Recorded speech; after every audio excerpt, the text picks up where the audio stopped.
Now your current affair on IMF quota reforms. IMF quota reforms. Now be very clear why this, why it's a current affair topic.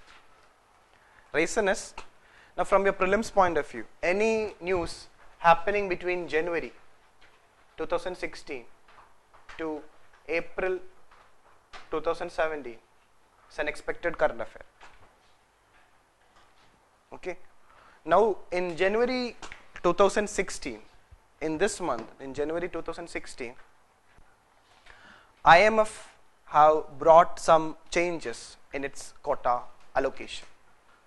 And that's why it is important for you, for those students who are going to write prelims in coming June 2017. Now before going, so they can ask a question related with concept like what this IMF quota is all about, and and how this quota is related with the voting rights. Second is regarding the factual information, who have got more quota and what changes after this changes in January 2016, which country is now having a better position compared to the earlier quota reforms. Now we'll see that, okay, we be very clear about IMF quota. I told you that the major financial resources for International Monetary Fund or IMF is from the member country's contribution towards IMF. Every member country provide contribution to IMF, and this is what is called as IMF quota. So IMF quota is basically a quota or contribution by a member country to IMF. Now this IMF quota, when you hear the word IMF quota, it shows three important, means, or you need to have an idea about three important things are very important related with IMF quota. One important information regarding IMF quota, it is the financial commitment. It's the financial commitment of member countries towards IMF. How much a country owe to IMF? And this financial commitment is proportional to the relative size of that country's economy, It means that a larger economy like US will contribute more to IMF. Smaller economy like Sri Lanka, or smaller islands like Mauritius, or then Tuvalu Islands, which is considered as having a very lowest economy, they will be contributing very less to, but they are also a member. So be very clear, IMF quota is decided mainly by the size of the economies. The more means as the economic size of a country grows, the quota contribution will also gradually increase. This be keep in mind. So first important point about IMF quota is that IMF quota reflects the financial commitment of a member country towards IMF. Second is, IMF quota is also related with the voting rights. Voting rights. Now before going to voting rights, one important point which I want to make regarding the financial commitment, that when we talk about IMF, this commitment, financial commitment by a member country, how a member country commit is, the commitment is, see, IMF will say that since your economic size is this much, you commit this much to IMF. So if the commitment is, imagine that, see, now regarding IMF unit of account is SDR. So this commitment has to be in SDR. The commitment has to be SDR. It says that you contribute out of your commitment 25% in SDR or highly acceptable currencies like dollar, mainly hard currencies, dollar, euro, then pound sterling, Japanese yen. Remaining 75% you can give it to us in your own currency.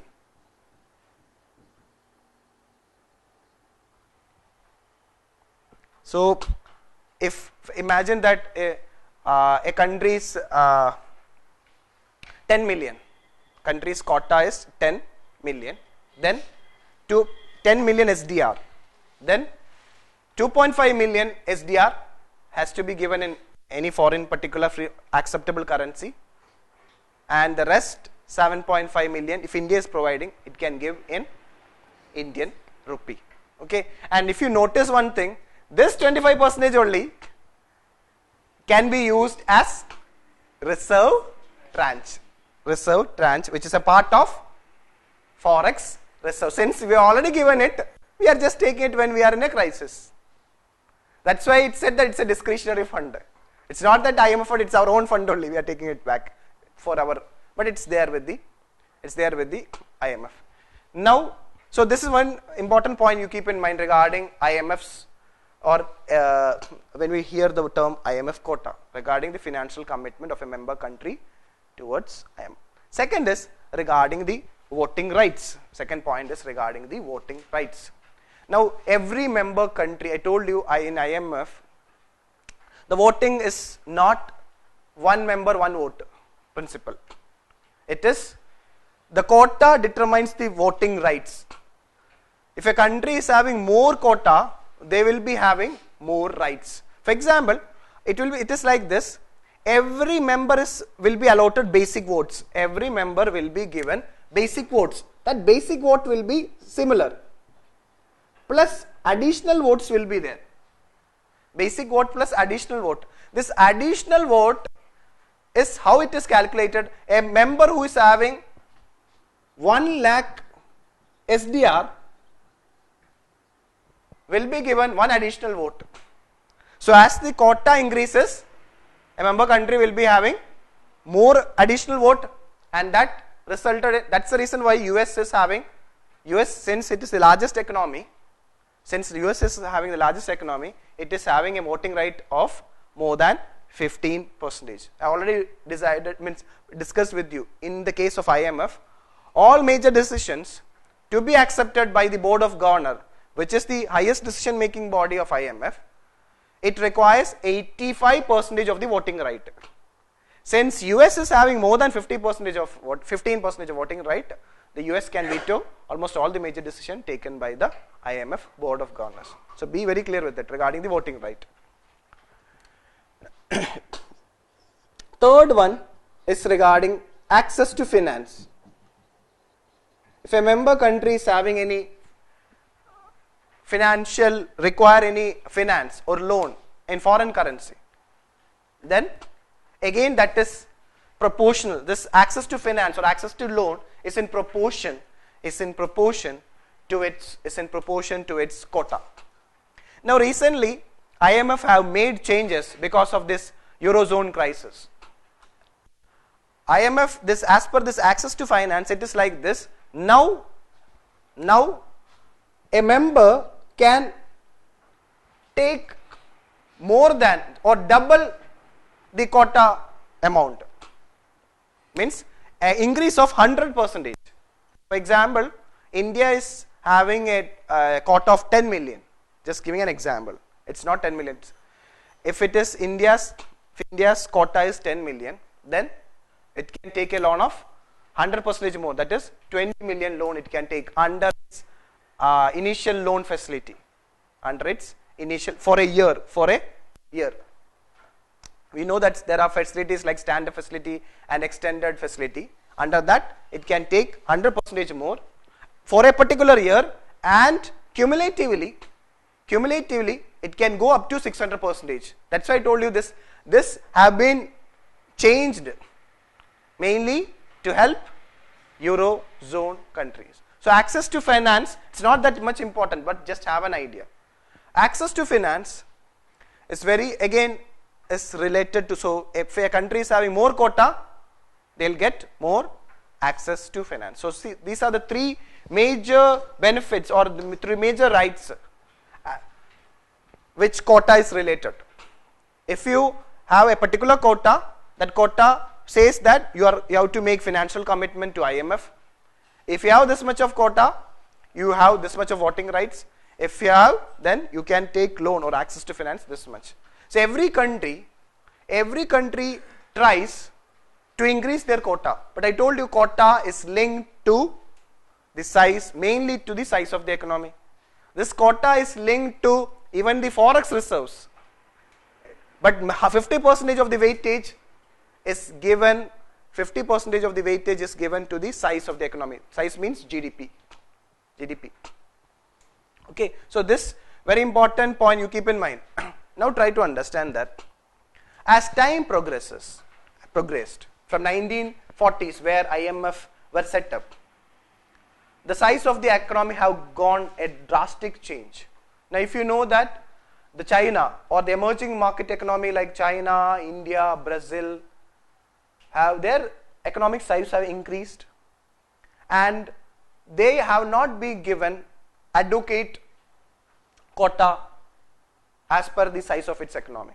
So for a quite long year, these emerging market economy during its conference, IMF conference, it used to ask the IMF board of governors to change the quota and give us our rightful place or rightful quota, because now we have changed, the economy have changed, the 21st century economic size of major countries. So now what has happened during that time is, if you see the present position was that developed countries, especially Western developed European countries, are overrepresented and emerging market economy are underrepresented.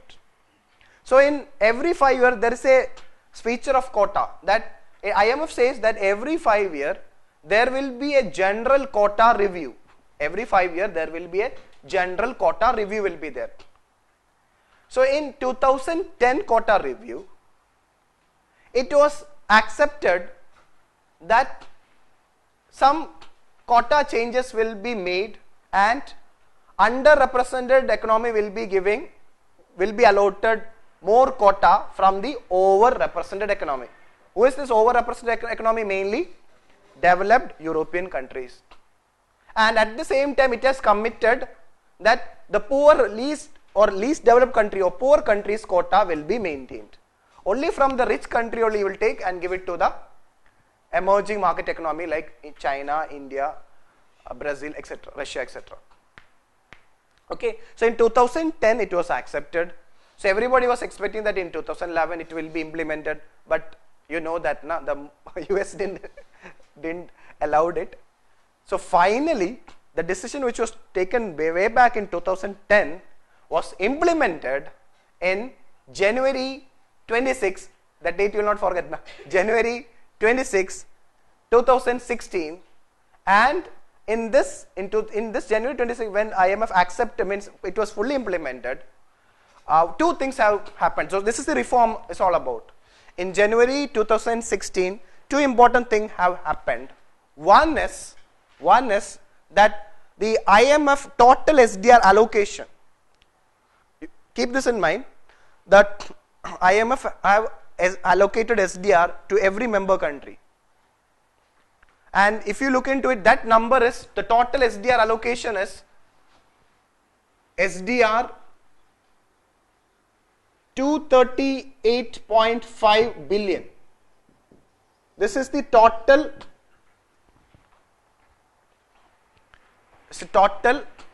SDR allotted to every member country.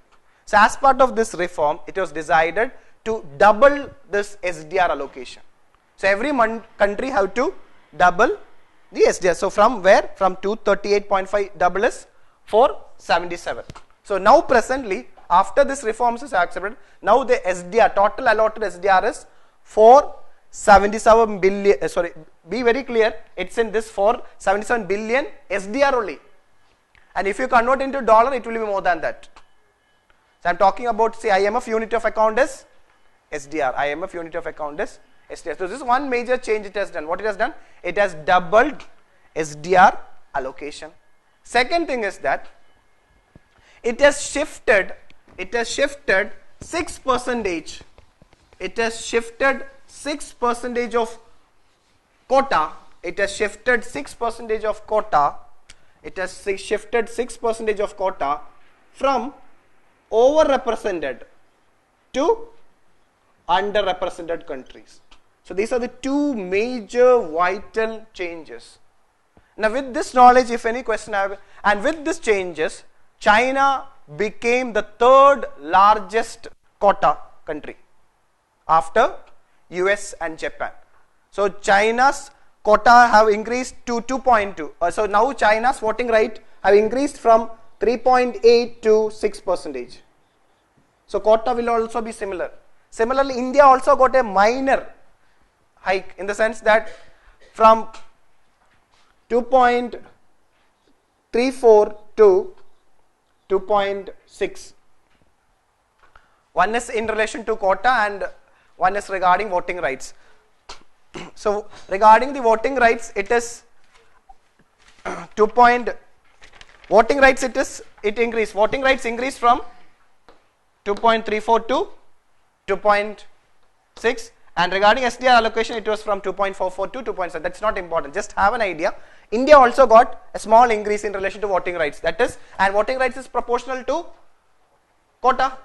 Now China's voting rights. China got a huge increase. Why? From 3.8 to 6%. So with 6% of quota or 6% of voting rights, which is proportional to quota, China became the third largest country with quota, SDR quota. First one is US, second one is Japan, third is China. And with these reforms, where 6% were shifted from overrepresented economy to underrepresented economy, mainly to the four major BRIC countries, Brazil, Russia, India and China. In the top 10 of quota, four BRIC countries are there. In the top 10, four BRIC countries are there. That is Brazil, Russia, India and China, and the rest 6 countries. 6 countries, 2 you know. One is US and Japan. The remaining 4 are from Europe. That is the 4 major European countries. 4 major European countries are Germany, France, UK, Italy. That's factually, but just have an idea. See, it's in the material. Just you can read the page number 2, building on the 2008 reforms. It has given 4 important points. You please go through it.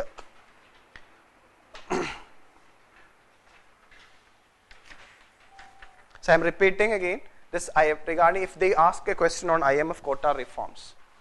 Just be very thorough with, either they can ask a question related with what IMF quota role play. That is in relation to access to finance, voting rights and financial commitment or quota subscriptions.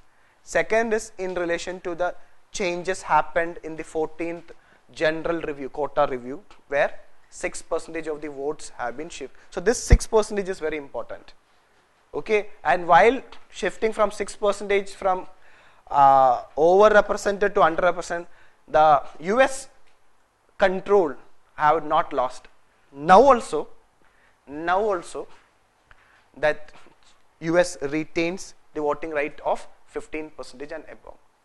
So you're in the next topic, the reason being why the BRICS countries came with new development bank, or the China have come up with Asia Infrastructure Investment Bank.